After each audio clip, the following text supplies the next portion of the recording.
if I was remembered for being a football player, I failed.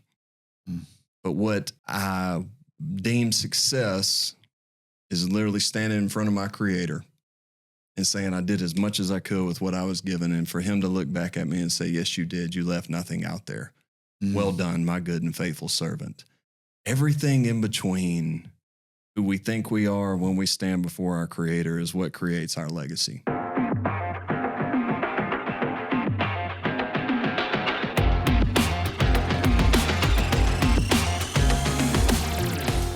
Welcome to the Forged Youth Podcast, where we are building great men as God defines greatness. Forged is a movement of men with a mission to help all men realize they're the deeply beloved, redeemed sons of the Most High God. I'm your producer, Zach, and I'm here to discuss the issues that affect men the most with our two hosts, Dr. Pete Alwinson, lifelong pastor and leader of Forge, and Jayson Quiñones, Bishop of Core Faith Church in Oviedo, Florida. Men, welcome to the show. Hey, good to be here once again, huh? Yep, back in the saddle. Knock it out of the park. Let's Absolutely. do it. Well, it's always great to be in the Forge studio, and we actually have someone at Forge HQ with us, a guest. We have Brodie Croyle. He's the CEO of Big Oak Ranch. He's also a former University of Alabama and NFL quarterback for the Kansas City Chiefs. Brodie, welcome to the show. Thank you. It's an honor to be here. Yeah, good Glad to to be have in you. the studio. I know, right? I know, right? It's awesome. And we do want to talk about football some. Yeah, we'll get there. No, We'll no. get there. Now, you are the executive director of Big Oak Ranch. For those of our listeners who are not familiar with Big Oak, can you tell us about it? Yeah. So, to really understand Big Oak, you really need to probably understand where it started. And so my mom and dad started it 51 years ago at this point in time, but it really started before then. When my dad was 19, he was playing at the University of Alabama for a guy named Bear Bryant. Oh, man. It's crazy. Bear. The younger generation don't even know hardly who he is. That's I'm like, right. you're wearing a houndstooth hat. How do you not know who Bear Bryant is? They just got so used to Nick Saban. But I tell him he was Nick Saban before Nick Saban was Nick Saban. There you go. But he played for Coach Bryant, and but in the summer he went and worked at a summer camp, and he met a little boy from the streets of New Orleans whose mother was a prostitute. And this little boy was literally the banker and the timekeeper for his mom. Like, would go up and go, Mom, I got the money. The next one's here. And ran his mom's business. And my dad shared with this boy just, man, how he could change his life. And, man, just share with him just how the Lord could change his life. And the boy came back the following summer and shared with my dad word for word what he had taught him summer before, and just realized, man, that's better than any sack I've ever had, any touchdown I've ever been a part of, better than any win I've ever experienced. And he went to Coach Bryant. He said, Coach Bryant, I want to take the money from pro football and go start a home for kids. And Coach Bryant said, man, don't play it unless you're willing to marry it. He said, tell me more about this place. Wow. And, man, for an hour, he got to sit there and share with Coach Bryant this dream, this vision of what it could mean at the time to only go help, boys become men that hadn't had men in front of them, to kind of walk that out for them. And walked out, never looked back, started out in a farmhouse with 5 boys. And, it's how the Lord works. Like, if you ask my dad, like, did you see what it is today? Like, he'd be lying to you. And he might sit here and lie to you and tell you, yeah, I saw it exactly. But what I do know is that we are in a harvest field that doesn't have a harvest problem. We are in a labor shortage. And when the Lord finds willing and capable laborers, he uses them to their max. Wow. And my dad and my mom had a willing spirit, and the Lord has just blessed that willing spirit over and over and over again. So that one house with 5 boys is now grown into a boys' ranch with 15 homes, a girls' ranch that was started in 1988 that now has 13 homes. We have a school kind of right in between that has about 700 students in it. We have a community that we're kind of piloting right now to go figure out how to help the foster care community. We have a college campus in Birmingham with 52 bedrooms for when our kids age out of, living with us. How do we transition those dependent habits that are learned in the home into independent habits that now you can go live a life that matters with. And then we've also been able to take the concept of building houses to raise children to go say, let's go raise leaders to go build communities. And so we have a branch, an outreach ministry that we call Planting Oaks, that we're willing to go help anybody that has a willing spirit that says, I want to go do this. And in the past 8 years, we've been able to help start, plan, or grow 124 children's homes in 34 different states that last year alone served 10,000 children, but it started in a farmhouse with 5 boys and a willing spirit. Does that Pretty blow you amazing. away? I mean, that is visionary. Say what you said again, but that'll preach, right? Oh, 100%. I got to get this down for No, next I time got preach. it. I have it already. You got it? I know, yeah. Yeah. What you said about the harvest, can you regenerate that? That was maybe, powerful. maybe. I already told you I got ADD, so I can't remember exactly what I said before. That's okay. But It'll come out better. I say that we live in a world that we live in a harvest field that doesn't have a harvest problem. That's we powerful. live in a world that has a laborer shortage. That's it. And when God finds willing and capable laborers, man, he uses them to the fullest. So your dad walks away from an NFL career. That's what he says.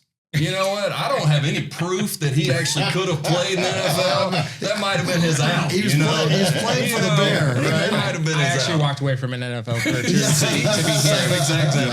Bishop from a pro weightlifting contract. Yeah, I walked away from it. Yeah, I ran away from a junior high running career. There it is. But I should have. so now you went to Alabama too. Yeah. Played football for Alabama. Went into the NFL. Tell us about that. I mean, you played for the Kansas City Chiefs. I for did. crying out loud. So when I was 11 years old, I walked into my parents' bedroom and I said, I'm going to play in the NFL. Yeah. And versus them looking at me and saying, you know what, maybe you should think about making the junior high team or playing your first down of like legalized football. They told me shoot for the moon, worst case scenario, we'll end up in the stars.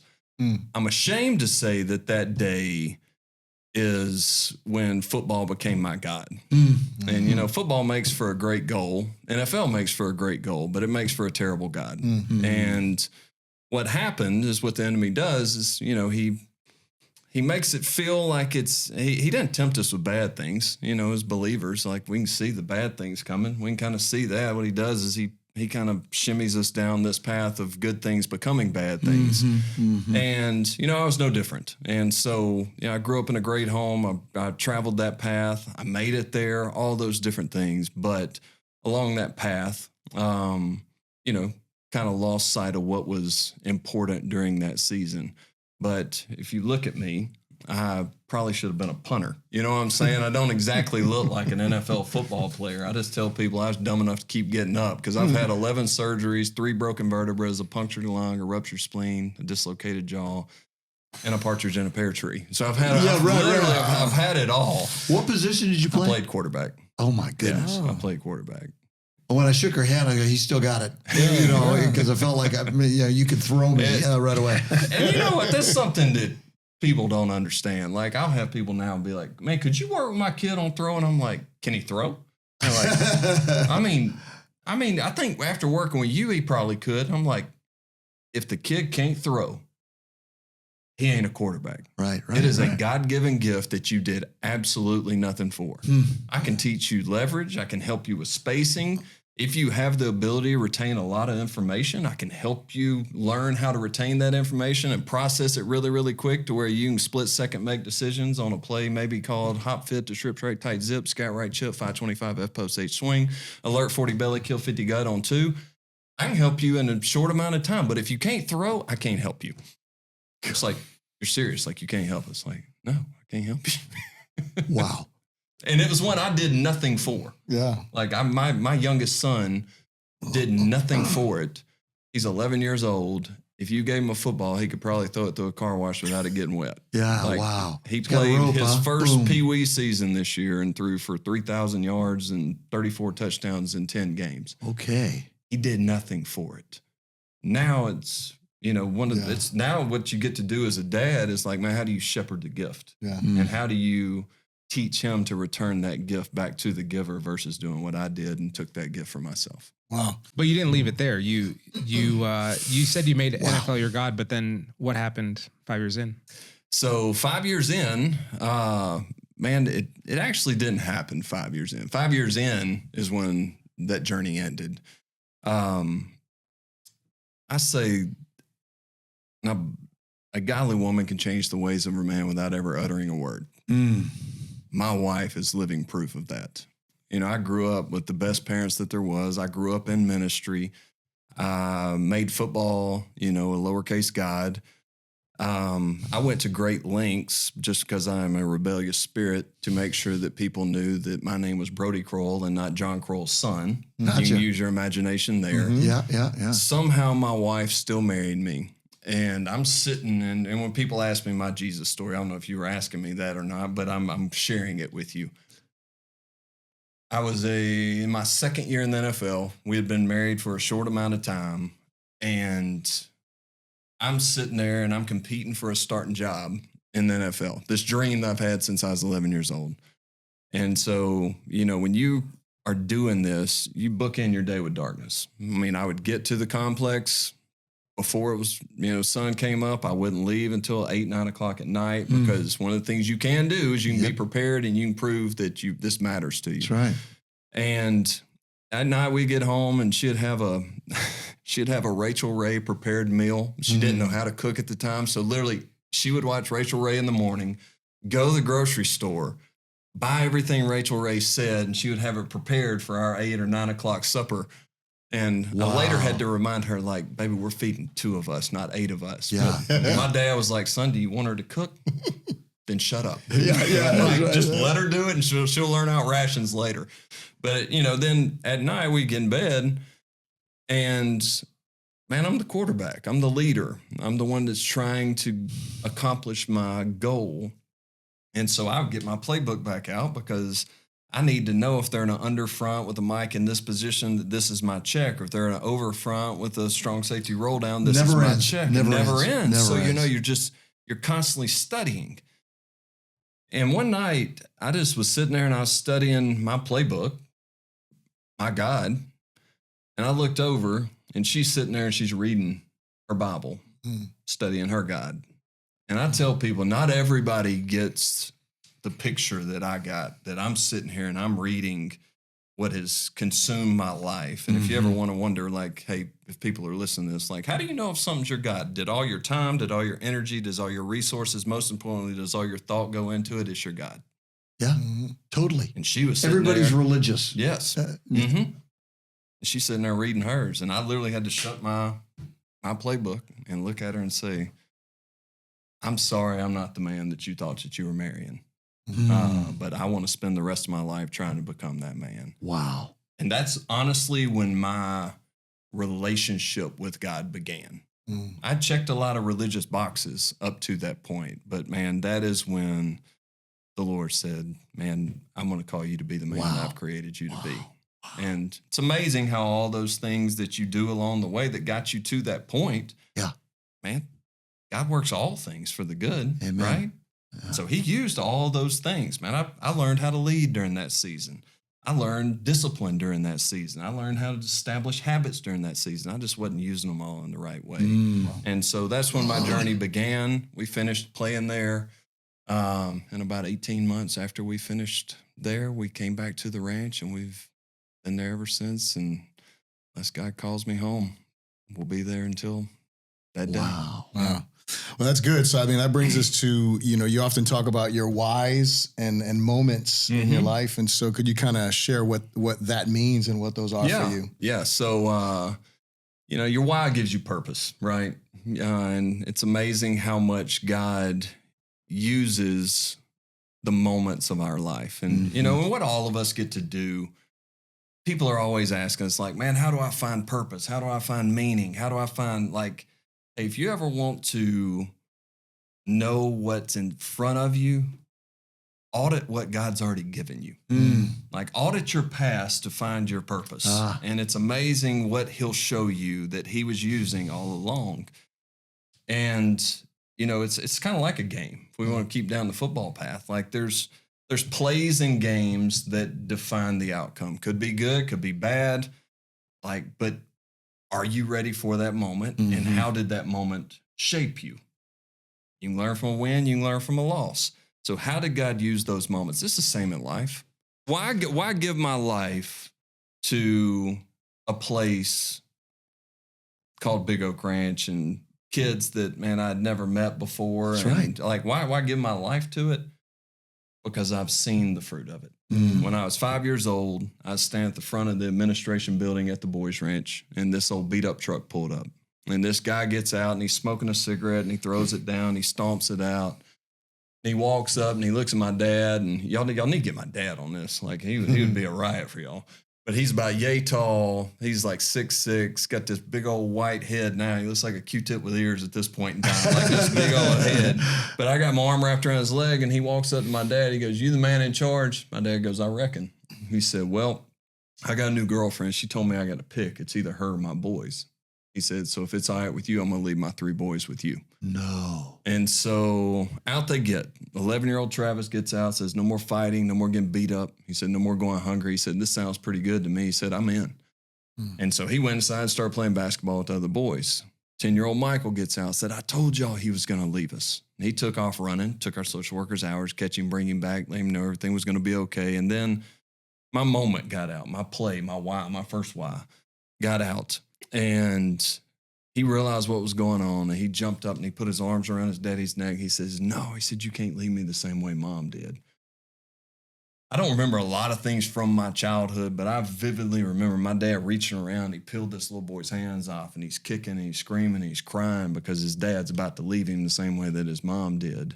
And their dad did leave. He got in the truck, drove off. They never saw him again until after they graduated high school. But what I didn't know was that little boy was going to become my brother. And we were going to play baseball together. We were going to rodeo together. He was going to be in my wedding. And he called me, gosh, I guess 11, 12 years ago at this point in time. And I was sitting at the office, and he said, "Man, what are you doing?" I said, "I'm at the office. What are you doing?" He said, "I'm getting married." I was like, "Wait, what?" And so I said, "Tell me about her." He starts telling me about this girl and how amazing she is and all the things. And at the end of that conversation, he said, "Brodie, can I tell you something?" I said, "Yeah." He said, 27 years ago, he said, my dad pulled into a stranger's driveway. He said, it was the lowest point in my life. And he said, and I got out and I met this big, tall man that made me 4 promises that we make every kid. We love you. We don't want anything in return, just an opportunity to earn your love back. We'll never lie to you. Just know that truth is the greatest form of love that we can give. And it's not always what you want to hear, but we're going to love you enough to give it to you out of grace and love, no matter what. We'll stick with you until you're grown. Whatever you want to do in life, we want to help you get there. But there's going to come a point where you have to step through that threshold into the life that could be versus the life that you've had. And number 4 is there are boundaries, but at some point in time, the rules that you feel today are going to give way to relationship. And currently what you feel like you have to do is going to become what you want to do because you couldn't imagine doing it any other way. And he said, but then I walked inside. He said, I met my real mom. And he said, Mom Duke's going to sit at the front row of my wedding because she was my mom when she didn't have to be. He said, then I met my real dad. He said, Pop Duke's going to stand next to me as my best man because he stood in the gap when he didn't have to. He said, but how cool is it? My lowest point, God was already preparing me for the life I'm about to live. I said, what do you mean? He said, the girl I'm marrying has a 7-year-old daughter that doesn't have a dad. He said, at my lowest point, God already knew this is where I would be. He said, I just thought it was cool, man, how great of a plan he has. He said, I know you're busy. I got to run. So when people ask me, why would I give my life to this? It can't just be because this is where I was born and raised. This isn't where my mom and dad gave their life to. Like, that's not enough. I believe every little Joey deserves a chance because I've seen the fruit of that in his life. And he actually just sent me a text 30 minutes ago that they just purchased a new home in his hometown. So he's back home. So it's pretty neat to do that. And honestly, until we can meet that need that every kid that is like Joey has a chance, then our job's not finished. This is the gospel. This is the gospel. And it's really a picture of heaven, of what you guys are doing. It's a picture of the relationship and the joy. Yeah, and Big Oak does so much. It's a big undertaking. And for you to help lead that and run that, you know, you're taking that on from your father who ran it for 40 years, right? That's a big job. How did he prepare you as your father, as a leader that you got to watch? How did he prepare you to take that on? Well, after a 2-year transition period, he walked in, told me to sit in his desk, sit in his chair. He said, I'll never sit in it again. It's yours. And did you have warning? I was about like, that? wait, what? Yeah. No, we had a plan. I'm really am. Yeah, I say yeah. I'm joking, but about 3 months after that, I called him and I was like, hey, I'm going to run up and see you. He goes, bud, I'm at the river. I was like, what do you mean you're at the river? It's a Wednesday at 11 o'clock. He said, what's your point? Everybody's like, hey, what's the moment you knew? That was the moment I knew that it all fell, kind of back on that. Transition happens today. Yeah. But, it is being a dad and a transitional leadership is not, it's not something that you just say, okay, well, now we're going to do this. This is a lifetime of teaching. Mm-hmm. Like this is a lifetime of how I watched him handle situations, when I was a kid. This is a lifetime of how I saw him treat the people that worked, for us at the ranch. Like how I saw him, man, both he and my mom, they were very good at showing us what grace looks like because they were always willing to share their own mishaps. They were always willing to share where they didn't get it right. And I tell people, like, I learned way more from my parents in their failures than I did in their successes. And I think so many times, especially in second generation leadership, like the first generation isn't willing to hand it off. And so they stay in and they mess it up because now it's got two voices. But the reality is, man, if my dad wanted to change something, he has every right to change it. Man, he's the one that started the thing. And he's handing off something that's incredibly successful. We just felt like, man, the platform that we started at was a whole lot higher than where they started. So our job's to take it to the next piece of that. But I think so many people also, when they go, hey, how are we growing in a dying industry? 10 years ago in our country, there are 3.5 million children that fell under orphan, neglected, abused, abandoned, crisis of some form. 10 years later, as we sit here today, the best stat we can find is there's 7 million children that fall under orphan, neglected, abused, abandoned, and crisis. That number doubled. The amount of beds and children's homes in our country has had a 40% attrition rate. Oh, man. That's not a good, like, we're going in opposite directions, right? Yeah. And so people go, well, how are y'all growing in a dying industry? I go, man, that's pretty simple. We've never wavered from what got us here. Yeah. Like, what was still is. Like, it's not overly complicated that if you put a godly man or woman in a home and you give them up to 8 kids that don't share their name, blood, past, skin color, whatever, doesn't matter. But man, you recreate what God intended for family to be before sin entered into their life and their lineage. And man, there's generations of abuse and generations of sin that are holding these kids. And our belief is just a small thing repeated is not a small thing. Because eventually small things become big things and you go live out a different way of life. At some point in time, that kid adopts it for their own. And they go, at some point, they're going to ask the question, what's different about you? Then you know what? You're giving the gospel every day through the way you live just gave you an opportunity to give the gospel now to how it can be transferred over into them. And man, that hope named Jesus still changes everything. Oh man. And and we're with you 100%. Okay. What have you, let's bring that down to the guys that are listening to this, that are raising kids and how do you, what would you say is crucial for raising kids today and difference in raising boys and girls? Yeah. I mean, that's a big territory. We could be here for 3 days. We don't have that time. It is big territory that you can go really, really steep down. Yeah. What do our boys want? Do our boys want to know that, man, they have what it takes? They want to know that with every fiber of their being. They want to know that, man, they were called to something greater. God put that inside of all of us, us men, that, man, we want to provide. We want to achieve. We want to have purpose in our life. But how do you get there? If I had to sum it down into 2 words, I would say consistency and intentionality. Like nothing happens by chance. So there has to be a plan, but then you have to be willing to work the plan to make that bigger piece come to life. But if I had to break it down into boys and girls and put it all in one pot, there's two times in Scripture where God audibly spoke to his son Jesus. And both times, what did he say? He said, "This is my son whom I love, with him I'm well pleased." All of us want to know that we belong, that we're safe, and that we matter. And how do we transfer that over into our kids? I think it looks different for every kid. Like, we have 200 plus kids.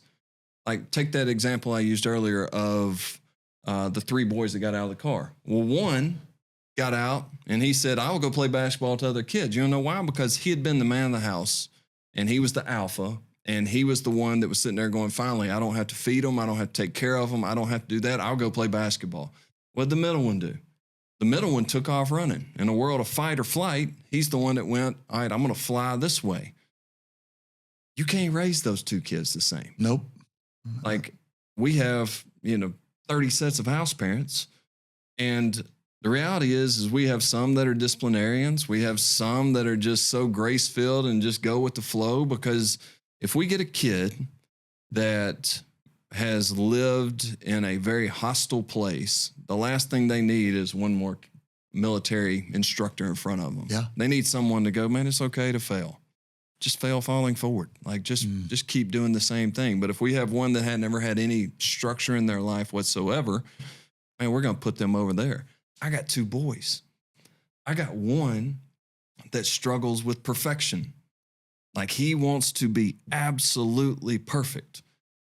I got another one, man, he can throw a pick or strike out, and he's like, "Whatever." I mean, I called Dad. I was like, "You wrote a book on raising boys?" I was like, "It's a crock." Like, "Man, you only wrote one. Like, I need to know the other book."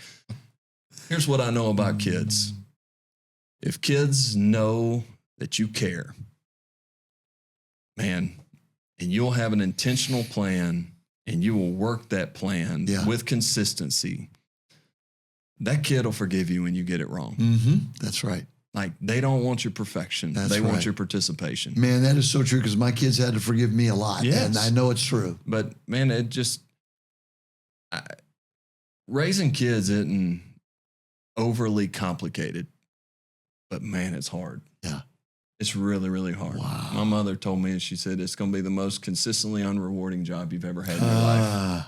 Yeah. And she's so in the right. short run, but in the long run. The long run. Yeah, right. Because, I got 11 and 14-year-old right now, and I got a 14-year-old that's trying to sow his oats and just kind of show who he is. And how do you consistently do that from the past 2 years? And small thing repeat is not a small thing. And so I wish there was a easier answer to what you asked. But the reality is do you have the discipline? So do you have the ability to sacrifice what you want now for what you want most for your kid? Wow. Sacrifice now for what you want most. Yep. That's good. Wow. Yeah. Amazing. If someone were listening today and they wanted to support Big Oak and what you're doing over there, what's the best ways they could get involved? Man, go to bigoak.org and it'll tell you everything that we do. We found that videos tell a whole lot better story than our writing. And so there's literally a video that you can click on for anything, It's a powerful video. Powerful video. But we take no state or federal funds for the reason that the government can't ever tell us how to raise kids.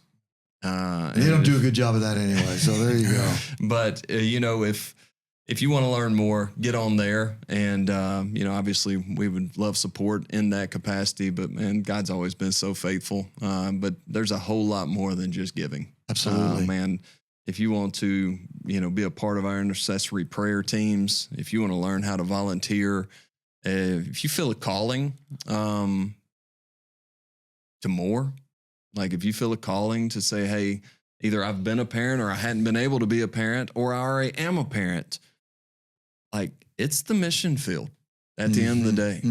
I mean, you sell everything you own to move to Northeast Alabama to come serve a bunch of kids that you've never met. But is it easy? Absolutely not. Is it rewarding? I think if you asked anybody on our staff, they would tell you it's a pretty good feeling to knowing that you're walking in the will of God. Mm-hmm. Wow. Yeah. Amazing. Well, we're going to leave it there for today, but Brodie, you're going to have to come back on another time because I'd love to. We love having you on the podcast. Hey, anytime y'all invite me down here, I get to take my wife to Disney for a couple of days. So this sounds great to me. Amen. That's great. And then next time you teach us how to throw. Hey. We can throw. I want to thank everyone at home for listening to this episode of the Forged Truth Podcast. If you have any questions or comments about what we talked about today, join the conversation. You can email us at forge@forgetruth.com. And if you were impacted by what was talked about today and you want to share it with a friend or a loved one to get the message out about Big Oak, please do share it with a friend, or as Pete says, with an enemy. And we would love that. Brodie, do you want to leave a challenge for our men today? Yeah. I was asked just, I guess, last week on a podcast, what would I want my legacy to be? And, my answer was probably not what they were looking for, and it might not be the challenge that you're looking for. But what I do know is if I was remembered for being a football player, I failed. But what I deem success is literally standing in front of my Creator and saying I did as much as I could with what I was given, and for him to look back at me and say, yes, you did. You left nothing out there. Well done, my good and faithful servant. Everything in between who we think we are when we stand before our Creator is what creates our legacy. And our legacy is only something that passes down to generations. Will we be forgotten? Will we not? It doesn't really matter, because we're going to be standing in front of Almighty God, getting to experience that. But my challenge to men would be to go live a life worthy of getting to stand in front of your Creator and say that I did as much as I could with what you sent Jesus here for me to be able to do with, that I did as much as I could, and to walk worthy of that great name. And if we can do that on a daily basis and keep that in front of us, we'll be the husbands that God called us to be. We'll be the parents and the dads that our children deserve. And we'll be the leaders that God truly can say, all right, you're now ready. You're now ready to send out into a harvest field. And the reality is God didn't call everybody to be Big Oak Ranch or to be here, or be a pastor or but I do know that His kingdom here on earth, there would be no Big Oak Ranch if dads and husbands did their job. Mm-hmm. If we did our job better as men, that 7 million would begin to go backwards, and the church would begin to rebuild, and men would become who it is that God created them to be. And that is not weak men. That is men that truly go out and are saying, I'm willing to fight the battle here to experience paradise there.